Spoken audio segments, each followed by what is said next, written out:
Лапите му горят. Но на хоризонта се появява друга опасност. Петимата мъжки.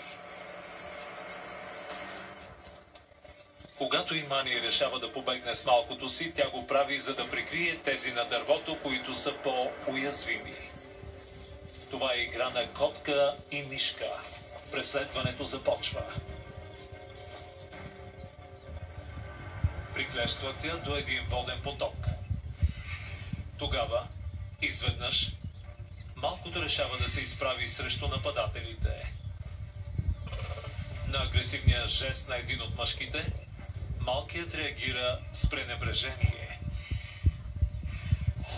Имани се предава само за да даде шанс на малкото да избяга.